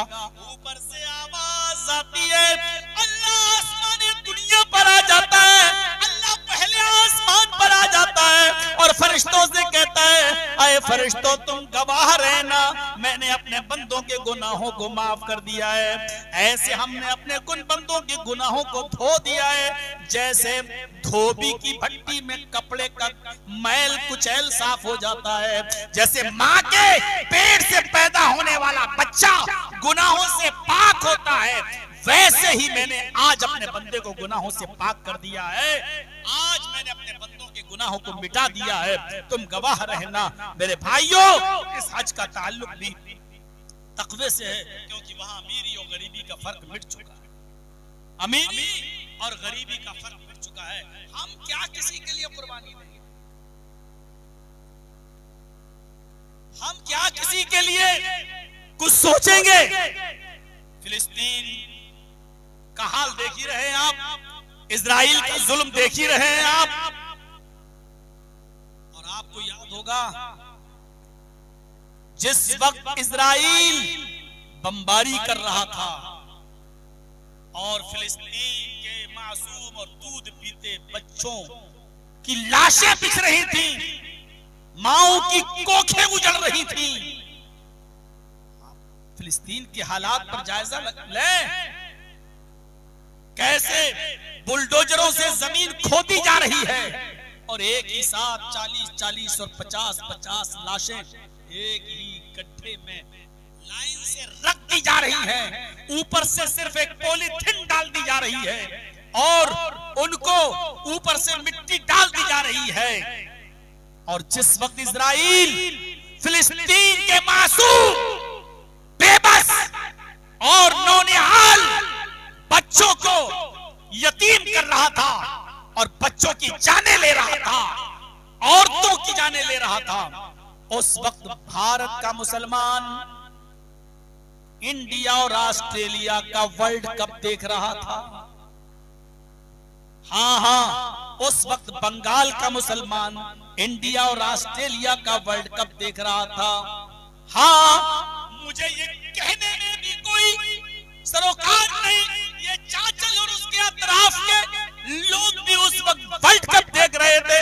ये इतिहास में लिखा जाएगा, आने वाली तारीख में, हिस्ट्री में ये लिखा जाएगा कि जिस वक्त इजराइल बमबारी कर रहा था और मासूम बच्चों की जानें ले रहा था, उस वक्त ये बेहिस कौम, ये ज़मीर फरोश कौम, ये मतलब परस्त लोग, ये सेल्फिश लोग उस वक्त इंडिया और ऑस्ट्रेलिया का वर्ल्ड कप देख रहे थे। मेरे भाइयों, आप अंदाजा लगा सकते हैं 19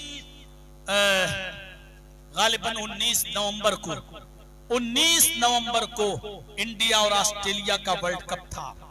19 नवंबर को आप अंदाजा लगाइए, 19 नवंबर को हमारा प्रोग्राम इलाहाबाद में था।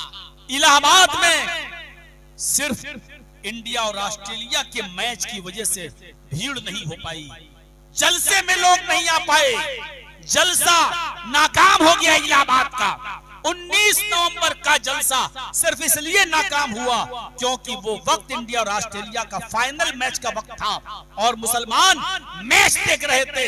ये चीज इतिहास में लिखी जाएगी, हिस्ट्री में लिखी जाएगी कि जिस वक्त इजराइल अपने जुल्म और सितम के पहाड़ तोड़ रहा था और फिलिस्तीन के लोग अपनी आजादी की जंग लड़ रहे थे और जामे शहादत नोश कर रहे थे, उस वक्त हिंदुस्तान का मुसलमान इंडिया और ऑस्ट्रेलिया का वर्ल्ड कप देख रहा था। इससे ज्यादा इज्जती की बात, इससे ज्यादा शर्म की बात हमारे लिए और क्या हो सकती है कि हम इतने सेल्फिश हो जाए, हम इतने खुदगर्ज हो जाए। तकवा हमारी जिंदगियों में होना चाहिए, हज में भी तकवा, कुर्बानी में भी तकवा। ये कुर्बानी जो हम और आप करते हैं ना, क्या है ये? क्या गोश्त खाने के लिए कुर्बानी की जाती है? नहीं, कुर्बानी का मकसद ये बताया, लन यनालल्लाह लुहूमुहा वला दिमाउहा वलाकिन यनालुहु तक़वा मिनकुम। तुम जो कुर्बानी करते हो, इस कुर्बानी के जानवर का खून और उसका गोश्त हमारे पास नहीं आता। लन यनालल्लाह लुहूमुहा वला दिमाउहा, तुम जो कुर्बानी करते हो, उस कुर्बानी के जानवर का खून और उसका गोश्त हमारे पास नहीं आता। वलाकिन यनालुहु तक़वा मिनकुम, अल्लाह कहता हम तो तुम्हारे दिलों का तकवा देखते हैं, हम तो ये देखते हैं कि तुम्हारे अंदर अल्लाह का डर कितना ज्यादा है, कितना ज्यादा है। अल्लाह डर देखता है, ये नहीं देखता कि तुमने 20,000 की कुर्बानी की तो किसने 50,000 की, ये नहीं देखता। तकवा देखता है, परहेजगारी देखता है। या तकवा खत्म हो जाता है कब? बकरा लेके आए, खस्सी किसके लिए लाए हो? कुर्बानी के लिए। क्या करेंगे? कुर्बानी देंगे। मौलाना साहब, अच्छा कितने का लाए हो? 20,000 का। ठीक है, अल्लाह ताला तुम्हारी कुर्बानी कबूल करे। मौलाना जर्जी साहब ने दुआ दी, दूसरे दिन देख रहा हूं उसने कुर्बानी के जानवर का फोटो फेसबुक पे डाल दिया, व्हाट्सएप पे डाल दिया। फेसबुक पे डालने के बाद लोग पूछ रहे हैं माशाअल्लाह कितने का है? 20,000 का। इसको देखकर दूसरा आदमी कह रहा अच्छा तो 20 का लाओ, तुम्हें 25 का लाओ। अपनी सारी नेकी खत्म कर दी। उम्रा करने गया, खाने काबा के सामने खड़े होकर सेल्फी ले रहा, फेसबुक में डाल दिया, आप कहां हो? काबा। क्या कर रहे हो? उम्रा। दुआ करो। अरे अल्लाह के बंदे, तू खुद ऐसी जगह पर पहुंचा हुआ है जहां दुआ तेरी कबूल होगी। तू हिंदुस्तान के लोगों से कह रहा है कि तू कबूल करो। तूने अपनी नेकी बर्बाद कर ली, जाहिर करके कि देखो हम उम्रा करने आए हैं, उम्रा कर। अभी जलसा खत्म होगा ना, अभी देखिएगा कुछ सेल्फिश लोग अभी खड़े होंगे, मौलाना जर्जीस के साथ सेल्फी लेंगे, अपने दोस्तों को दिखाएंगे, क्या मैं कल जलसे में गया था, मौलाना जर्जीस से मिलके आया था। जन्नत में नहीं जाओगे ये सब करके। इन्ना शद्दन्नासी अज़ाबन यौमल क़यामति अल मुसव्विरून, क़यामत के दिन सबसे ज्यादा सख्त अज़ाब उसको होगा जो दुनिया में तस्वीरें बनाएगा। किसी चीज का नाजायज इस्तेमाल जायज नहीं है, ज्यादा इस्तेमाल जायज नहीं है। ये फोटो सिर्फ पासपोर्ट की हद तक ठीक था, आधार कार्ड के लिए ठीक था, ये फोटो सिर्फ पैन कार्ड के लिए ठीक था, जरूरत के तहत आप ले ले, ठीक था। लेकिन इन कैमरे के फोटोओं का ऐसा रवाज चला, उठने का, बैठने का, लेटने का, खाने का, किसी को अपने घर पे बुला रहे हैं तो उसकी भी वीडियो बना रहे हैं, देखो हमने फला मौलाना को देशी मुर्गा खिलाया है, हमने उसकी भी वीडियो, हमने ये खिलाया है, रोजा इफ्तार करा रहे हैं तो फोटो है, हमने शादियां कराई तो फोटो। हर जगह हम फोटो लेकर ज्यादती किसी चीज की मेरे भाई ये जायज नहीं है इस्लाम के अंदर। ये सब चीजें हराम है, मैं नाजायज नहीं कह रहा हूँ, मैं हराम बोल रहा हूँ। ये सारी चीजें हराम है क्योंकि इस्लाम इस बात की इजाजत नहीं देता। जरूरत के तहत तो ठीक है, लेकिन बिला जरूरत आप क्यों किसी की सेल्फी लेंगे, क्यों किसी के साथ फोटो लेंगे, क्यों किसी का आप फोटो खींचेंगे, क्यों आप अपने आप को भी गुनाह में डालेंगे और दूसरे को भी गुनाह में डालेंगे। इसीलिए मैंने बहुत सोच समझकर तकवा के मौजू को उठाया है। तो कुर्बानी के अंदर भी तकवा है। ये कुर्बानी का जानवर का गोश्त और खून अल्लाह के पास नहीं पहुंचता, ये तकवा देखता है अल्लाह रब्बुल आलमीन। तकवा मेरे भाइयों, हर चीज में तकवा, हर इबादत में तकवा। अल्लाह ये भी नहीं देखता कि तुम कितने खूबसूरत हो, माशाअल्लाह बॉडी कितनी अच्छी है, सलमान खान की तरह हो के नहीं हो। क्या करूं, यही एक्टर, बॉडी जब नाम आती है तो यही एक्टर ज्यादा चलता है, क्योंकि बताया है लोगों ने कि वो कोई फिल्म उसकी ऐसी है ही नहीं, कोई मूवी जिसमें उसने शर्ट न उतारी। ठीक है, होता कुछ लोगों को नंगा होने का शौक। हमने तो बंबई के किसी प्रोग्राम में कहा था कि वो पैंट भी उतार दे, पूरी तरह जैनी बन जाए। मेरे बाप का क्या जा रहा है? तो मेरे भाइयों, होता है शौक होता है, तो अल्लाह ये नहीं देखता, ये नहीं देखता कि तुम्हारी बॉडी कैसी है, अल्लाह शक्लें भी नहीं देखता। इन्नल्लाह ला यंजुरु इला शामिकुम वला इला सुवरिकुम वलाकिन यंजुरु इला कुलूबिकुम। अल्लाह तुम्हारे दिलों, तुम्हारे जिस्मों की तरफ नजर नहीं डालता, तुम्हारी शक्लों को भी नहीं देखता कि तुम कितने हैंडसम हो, कितने खूबसूरत हो, कितने गोरे हो, कितने चट्टे हो, तुम्हारी बॉडी कैसी है। वलाकिन यंजुरु इला कुलूबिकुम, वो तुम्हारे दिलों की तरफ देखता है। मक्के की सरजमीन पर, मदीने की चलती हुई सड़कों पर सबसे ज्यादा काला कलूटा अगर कोई आदमी है तो उसका नाम हदीस की किताबों में बिलाल के नाम से आता है, जो बहुत ही ज्यादा काले थे। हदीस की किताबों में कलहुमा का लफ्ज आया है, यानी कोयले से ज्यादा काले। लेकिन देखो अल्लाह के नबी ने अजान देने का शर्फ उन्हीं को दिया है। वो खाने काबा की दरो दीवार पर खड़े होकर अजान दिया करते थे। ये बिलाल हबशी हैं। मदीना में जाने के बाद कहने लगे अल्लाह के नबी, मैं निकाह करना चाहता हूँ, शादी की ख्वाहिश है, मैं भी चाहता हूँ कि निकाह करूं। ये काला कलूटा इंसान, हबशी नस्ल इंसान, अफ्रीका के जंगलों का रहने वाला इंसान मक्के मदीने की सरजमीन पर निकाह का इच्छा, निकाह की ख्वाहिश जाहिर करता है, तो मदीने के बड़े बड़े अंसारियों ने, बड़े बड़े अमीरों ने अपने घर के दरवाजे खोल दिए और कहने लगे, बिलाल आओ, आए बिलाल आओ, मेरे घर में आ जाओ, पानी पी लो, मेरी बेटी पानी लेकर तुम्हारे पास आएगी, मेरी बेटी का चेहरा देख लो, मेरी बेटी के हाथ की हथेलियां देख लो। आए बिलाल, मेरी बेटी सलाम करने आपसे पास आएगी, आप मेरी बेटी पर नजर डाल लो, मेरी बेटी चांद का टुकड़ा है, मेरी बेटी बड़ी खूबसूरत है। आए बिलाल, अगर मेरी बेटी तुम्हें पसंद आ जाए तो मैं अपनी बेटी का निकाह आपके साथ करने को तैयार हूँ। हजरत बिलाल ने यहाँ निकाह की ख्वाहिश, निकाह की शादी की इच्छा जाहिरी की थी कि अरब के बड़े बड़े अमीरों ने और रईसों ने अपनी बेटियों का पैगाम देना शुरू कर दिया। वो लोग शक्लो सूरत नहीं देखा करते थे, वो ये देखा करते थे कि बिलाल के अंदर तकवा क्या है, बिलाल अल्लाह वाला कितना है, नमाजी कितना है, अल्लाह से डरता कितना है। इसलिए कि मदीने के लोगों ने ये सुना था, अल्लाह के नबी ने कहा था, ऐ बिलाल ऐसा कौन सा अमल करते हो, ऐसा कौन सा काम करते हो। मैंने देखा जन्नत के अंदर, जब मैं जन्नत में गया अल्लाह ने मुझे जन्नत दिखाई, मेराज के मौके पर मैंने जन्नत के अंदर तुम्हारे जूतों की आवाज सुनी है, यानी मुझे बिलाल तुम्हारे जूतों की आवाज जन्नत में सुनाई दी, यानी अल्लाह ने मुझे बता दिया कि बिलाल को मैं जन्नत देकर रहूंगा। समझ लो कि बिलाल जन्नत में है, यकीन ना आए तो बिलाल के जूतों की आवाज सुन लो। हजरत बिलाल इतना अमल किया करते थे कि अल्लाह के नबी ने बिलाल के जूतों की आवाज जन्नत में सुनी। साहबा जानते थे इस नेक आदमी के अगर निकाह में मेरी बेटी चली गई तो मेरी बेटी भी जन्नती हो जाएगी, मेरी बेटी भी जन्नत जैसे अमल करने लगेगी।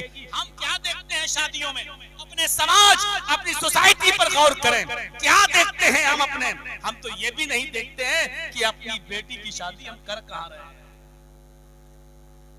मेरी बेटी शादी के बाद फलां के घर में जाएगी, मौत तो उसको भी आएगी।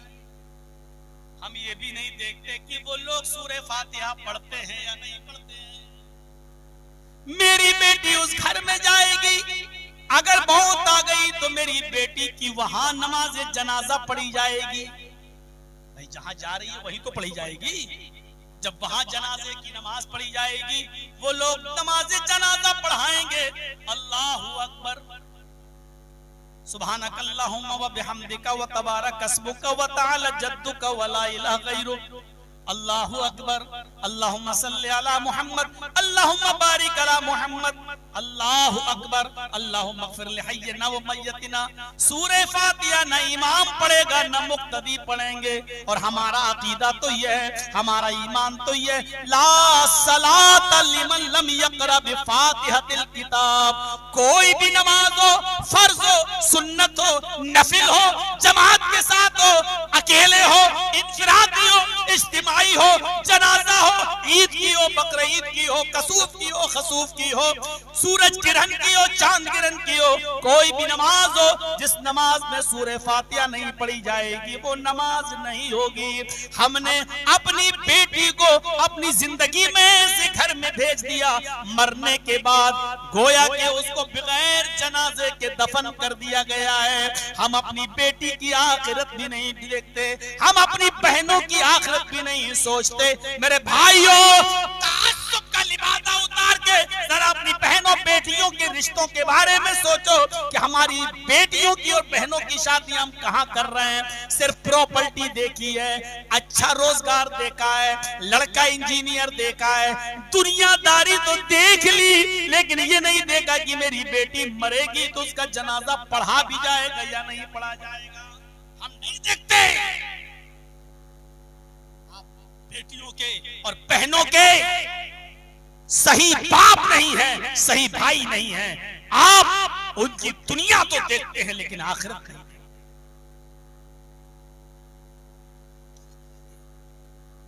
सुलेमान इब्ने यसार का वाकया आपने सुना है? कितने बड़े ताबई गुजरे हैं। सुलेमान तैमी इंतकाल के वक्त रोने लगे। लोगों ने पूछा, एक दिन तो सभी को जाना है, आंखों में आंसू क्यों हैं, रो क्यों रहे हैं? एक दिन हमें भी जाना है, आपको भी जाना है। सुलेमान तैमी का जवाब था, आज मैं अपने एक गुनाह को याद करके रो रहा हूं, जो गुनाह मुझसे 25 साल पहले हुआ था। 25 साल से मैं तौबा कर रहा हूं, पता नहीं अल्लाह ने मेरी तौबा को कबूल किया है या नहीं किया। लोगों ने पूछा, वो कौन सा गुनाह है? सुलेमान तैमी का जवाब सुनो। लोगों ने पूछा, वो कौन सा गुनाह है जो तुम आज याद कर रहे हो? अल्लाह गुनाहों को माफ करने वाला है। शिर्क न किया हो तो अल्लाह माफ कर देगा, और शिर्क भी किया है तो फिर से आप कलमा पढ़िए और असर नौ ईमान ले आइए, अल्लाह माफ कर देगा। शिर्क की हालत में मौत अच्छी नहीं है। कहा शिर्क तो नहीं किया है, कहा फिर क्या गुनाह है? सुलेमान तैमी जवाब देते हैं, आज से 25 साल पहले मैंने एक बिदाती को सलाम कर लिया था। गुनाह देख रहे हैं क्या? मैंने एक बिदाती को सलाम कर लिया था। अल्लाह के नबी ने फरमाया, अल्लाह की लानत तो उस पर जो किसी बिदाती को सलाम करे, अल्लाह की लानत तो उस पर जो किसी बिदाती को अपने घर में ठहराए, अल्लाह की लानत तो उस पर जो किसी बिदाती को अपने घर में पनाह दे।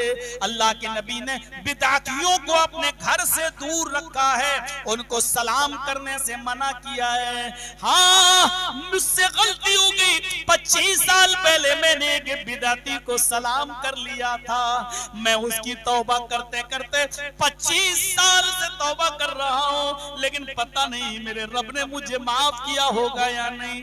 सिर्फ बिदाती को सलाम किया तो इतना रो रहे हैं, 25 साल से तौबा कर रहे हैं। ऐ नौजवानों जरा सोचो, जिन्होंने अपनी बेटियां ही बिदअतियों को दी हो, जिन्होंने अपनी पूरी की पूरी बहनें ही बिदअतियों को दी हो, आज किस मुंह से वो अपने आप को अहले हदीस कहलवाते हैं? किस मुंह से आज वो कुरान और हदीस के कहने वाले कहलवाते हैं? आज कैसे कहते हैं कि हम कुरान और हदीस के मानने वाले हैं, हम पक्के अहले हदीस हैं? यहाँ बिदअती को सलाम कर लिया तो 25 साल से नींद नहीं आ रही है।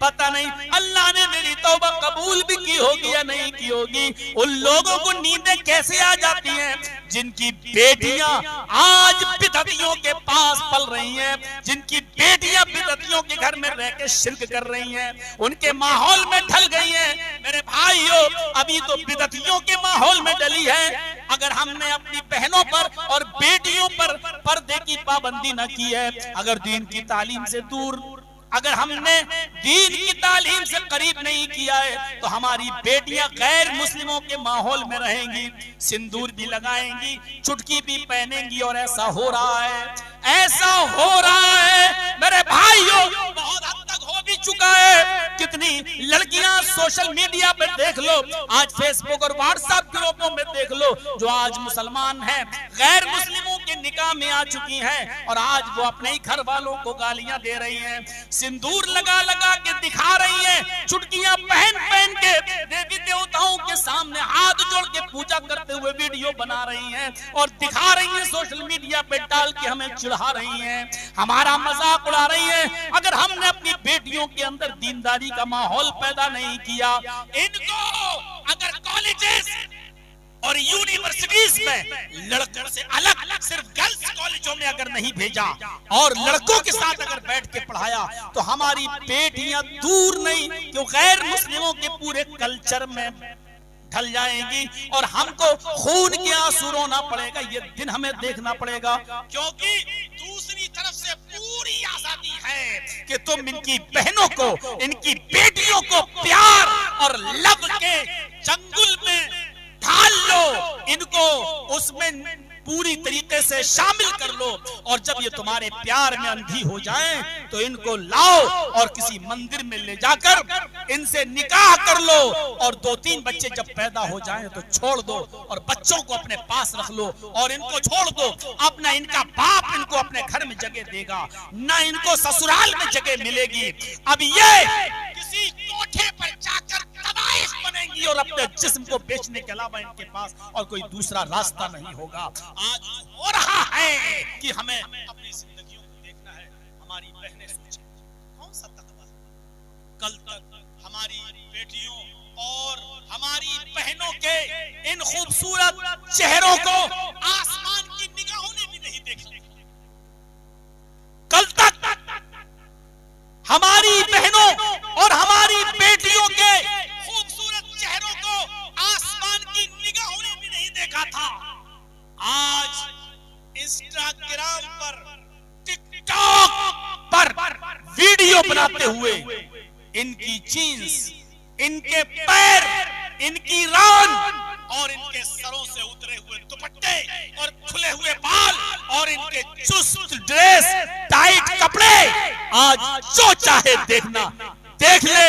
मेरे प्यारे साथियों, आज इतने सस्ते हो चुके हैं इनके जिस्म कि आज चंद रुपया कमाने के लिए ये इस हद तक गिर गई हैं कि इंस्टाग्राम पर, टिकटॉक पर अपनी वीडियो बनाती हैं और सरों से दुपट्टे गायब हो चुके हैं।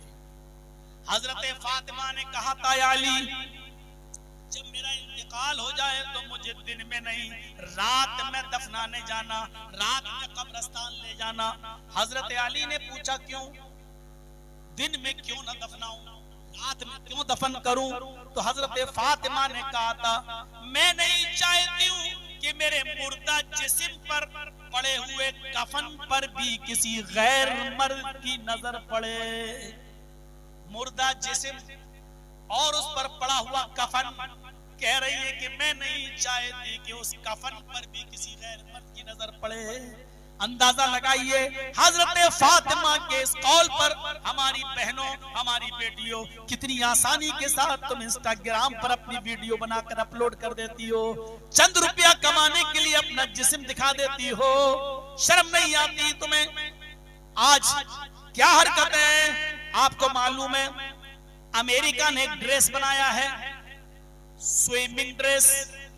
लड़की उस ड्रेस को पहनकर सिर्फ अपने बाथरूम में नहा सकती है, बस बाथरूम में। हालांकि औरतें उमूमन कपड़े उतार कर ही गुस्ल करती हैं बाथरूम में, लेकिन अमेरिका ने जो ड्रेस बनाया है वो इतना बारीक है कि वो लड़की सिर्फ उस ड्रेस को पहनकर, जिनमें शावर लगा हुआ है बाथरूम में, वो छोड़ के उसके नीचे खड़े होकर वो नहा सकती है, बस उसको वो बाथरूम में ही पहन सकती है। बाथरूम में नहाने के बाद उसको बाथरूम ही में उतार के दूसरे कपड़े चेंज करके वो बाहर निकल सकती है। यानी इतना बारीक, इतना खराब कपड़ा है, लेकिन वो लड़कियों के लिए बनाया है। इसको पहनकर सिर्फ बाथरूम में जाकर वो गुस्ल कर ले, नहा ले। जानते हो इस ड्रेस को बॉम्बे की एक लड़की ने पहनकर अपने घर से सीधे निकलती है, अपनी स्कूटी चलाती है और उस स्कूटी से अकेले उस कपड़े को पहनकर जुहू चौपाटी आती है और जुहू चौपाटी के समंदर के पानी से वो नहाती है और उसी ड्रेस को पहनकर वो अपने घर जाती है। अफसोस इस बात पर नहीं है, अफसोस इस बात पर है कि वेस्टर्न कल्चर से प्रभावित होने वाली गैर मुस्लिम लड़कियां भी उस ड्रेस को पहनकर निकलने से तौबा करती है, नहीं पहनी है। इस ड्रेस को पहनकर निकलने वाली एक लड़की मुसलमान की लड़की थी और मुसलमान की नहीं। अफसोस इस बात का है कि वो एक हाजी की बेटी थी। जरा आप अंदाजा लगाएंगे हम कहां जा रहे हैं, हमारी तहजीब कहां जा रही है। और मीडिया चीखती है आजादी, आजादी। अरे तुम अपनी बहनों को नंगा घुमाओ हमारी बला से, लेकिन हम अपनी बहनों के लिए अगर पर्दे की बात करते हैं तो तुम्हारी नानी क्यों मरती है, तुम्हें बुरा क्यों लगता है, तुम्हारी अम्मा की अर्थी क्यों उड़ती है। सानिया मिर्जा के लिए बहुत कुछ तुमने वावेला किया, बहुत कुछ वावेला किया, आज भी तुम उसके पीछे पड़े हो। अब आज वो अपने हस्बैंड के साथ नहीं रहना चाहती, उसकी अपनी जिंदगी है, आज भी तुम उसको जीने नहीं दे रहे हो। कल तक उसके फेवर में आके कहते थे, हमसे मसला पूछते थे, साहब सानिया मिर्जा जो कपड़े पहनती है उसके बारे में आपका क्या ख्याल है? मैंने कहा इस्लाम में पर्दा है। तो सानिया मिर्जा स्कर्ट पहन के खेलती है, आपका क्या ख्याल है, आप क्या कहते हैं? मैंने कहा भाई उसका नाम क्यों ले रहा है तू? मैं बोल रहा हूँ इस्लाम में पर्दा है, नहीं सानिया के बारे में बताओ। मैंने कहा मैं किसी न सानिया न बानिया, मैं किसी को नहीं जानता हूँ, मैं सिर्फ इतना जानता हूँ कि इस्लाम में पर्दा है।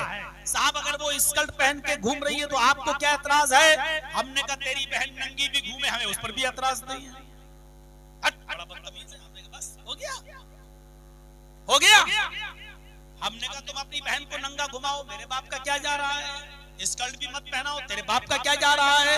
यही कलियाचक में आया था इंटरव्यू लेने के लिए हमसे, यही कलियाचक की बात बता रहा हूँ, आया था। मैंने यही कहा था तुम अपनी बहन को स्कर्ट भी मत पहनाओ, मेरे बाप का क्या जा रहा है? भाई जैनियों के बाबा नंगे घूमते, मेरे बाप का क्या जा रहा है? हम तो ये बताएंगे ना कि इस्लाम में पर्दा है। मैं तो ये बताऊंगा कि हिंदू धर्म में भी पर्दा है। राम की पत्नी सीता जी ने भी पर्दा किया है और उनका चेहरा राम के छोटे भाई लक्ष्मण ने यानी सीता जी के देवर ने भी नहीं देखा है। और देवर ने जब नाक की नथुनी मिली तो कहा था हनुमान से नथुनी किसकी है?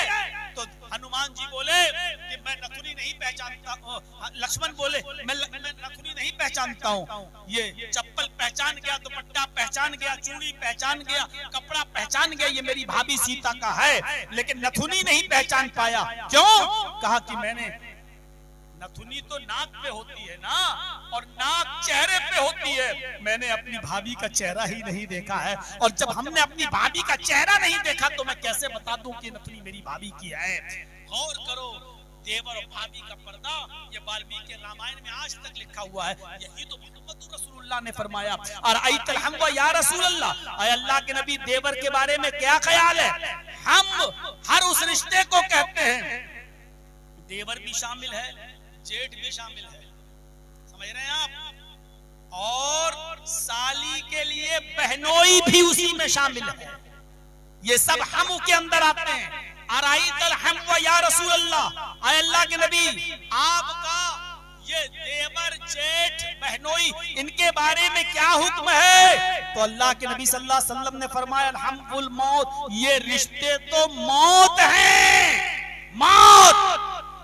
एक औरत अपने देवर से भी पर्दा करेगी, अपने शौहर से छोटे भाई से भी, और एक औरत अपने जेठ से भी पर्दा करेगी, यानी अपने शौहर के बड़े भाई से भी पर्दा करेगी। ये सब नहीं चलेगा। भाभी माँ समान है, और तुम्हारी खोपड़ी में है। इस्लाम में माँ समान नहीं है, इस्लाम में मौत है, देवर भी और जेठ। और साली भी बहनोई से पर्दा करेगी। और सच तो ये है कि अपनी बीवी के साथ भी खाना खाते वक्त साली को अपने पास नहीं बिठा सकते हो, क्योंकि साली का पर्दा है आपसे। बीवी कह रही है मेरी बहन को स्कूल छोड़ दो, बीवी की परमिशन के बाद भी शौहर अपनी साली को, इनसे पूछो तो क्या बोला हूं मैं? शौहर की बीवी की परमिशन के बाद भी कोई बहनोई अपनी साली को अकेले अपनी गाड़ी पर बिठाकर न स्कूल छोड़ सकता है, न बाजार ले जा सकता है, न मालदा घुमा सकता है, न नुमाइश मेला ले जा सकता है।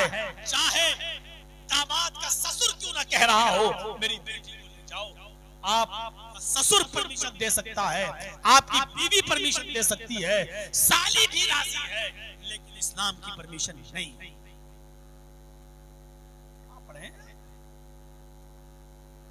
भाई कह रहा है भाभी को मैके से ले आओ। मान लो मैं अपने छोटे भाई से कहूं कि जाओ मेरी बीवी को नहीं अपनी भाभी को मायके से ले आओ, मेरी परमिशन है, भाई जा रहा है, मेरी बीवी को भी एतराज नहीं, मैं राजी, भाई राजी, मेरी बीवी भी उसके साथ आने को राजी, मेरे बाप को भी एतराज नहीं, मेरी माँ को भी एतराज नहीं, मेरी बीवी के माँ और बाप को भी एतराज नहीं, उसके भाइयों को भी एतराज नहीं, लेकिन इन सब के बावजूद इस्लाम को एतराज है। पढ़े, इतना आसान नहीं है। आप ससुराल में सास के सामने आ सकते हैं, ठीक है, लेकिन अपने साले की बीवियों के सामने आप नहीं जा सकते। आपके साले की बीवियों को पर्दा करना होगा आपसे। घर में सालियां हैं तो सालियों को इजाजत नहीं कि खिनोई के बिस्तर पे बैठ जाओ मजाक करें। यहाँ तो तसव्वुर है साली तो आधी घरवाली है, ये तुम्हारी खोपड़ियों में बैठा होगा। अगर तुम अपनी साली को आधी घरवाली समझते हो तो आपकी बहनें भी किसी की साली होंगी, आपका बहनोई भी उसको आधी घरवाली समझेगा। इन्नहु काना फाहिशतन व साअ सबीला, ये बहुत गंदा रास्ता है। इस्लाम ने ये नहीं कहा, ये इस्लाम ने कहा बहुत गंदा रास्ता है। रास्ता जानते हैं गंदा, यानी ये वो सड़क है जो सड़क इतनी गंदी है कि जिस रास्ते पे तुम चलोगे तो लथपथ हो जाओगे गंदगी में, सन जाओगे, भर जाओगे इस गंदगी के अंदर। मेरे भाइयों, 12:40 तक आपने मेरी लाज रख ली। 2 घंटे के खिताब को, पौने 2 घंटे के खिताब को आपने सुन लिया। मुझे तो कहा था कि 10 बजे आपको टाइम दे देंगे, फिर 10:30 फिर पौने 11 तक हो गया, लेकिन चलिए आपने मेरी लाज रख ली। ये चंद बातें जो मैंने बुनियादी तौर पे बताई हैं, इनका लिहाज रखिएगा और तखवा पैदा कीजिएगा अपनी जिंदगी के अंदर। नमाज पढ़ते जा रहे हैं, साली को गाड़ी में बिठाते जा रहे हैं, बेकार है। नमाज पढ़ते जा रहे हैं और भाभी के साथ मार्केट घूम रहे हैं। मेरे भाइयों, इस्लाम ने क्या कहा? फिर वही मेरी बात, बुराई को रोको और नेकियों से ज्यादा बुराई को पर कंट्रोल करो, इसलिए कि नेकी करने का हुक्म है और बुराइयों को पूरी ताकत के साथ रोकने का हुक्म है। इसलिए इन बुराइयों को रोकोगे तो नेकी के काम में आगे बढ़ोगे। हम अल्लाह से दुआ करते हैं कि अल्लाह रब्बुल आलमीन हमें तकवे की जिंदगी गुजारने की तौफीक अता फरमाए, हमारी जिंदगियों में तकवा पैदा फरमा दे, हमें हमारी बहनों को, बेटियों को पर्दे की तौफीक अता फरमा, इस्लाम हमारी जिंदगियों में बसा दे, रच दे, इस्लाम हमारी रगों में दौड़ा दे। ऐ अल्लाह, हमें अपनी जान और अपने माल से ज्यादा इस्लाम से मोहब्बत हमारे दिलों में पैदा फरमा दे। बार इलाह, जब तक तू हमें जिंदा रखे इस्लाम पर जिंदा रखना, और जब हमारा खात्मा हो तो ईमान पर हमारा खात्मा फरमाना। वमा अलैना इल्लल बलागुल मुबीन व आखिरु दअवाना अनिल हम्दुलिल्लाहि रब्बिल आलमीन।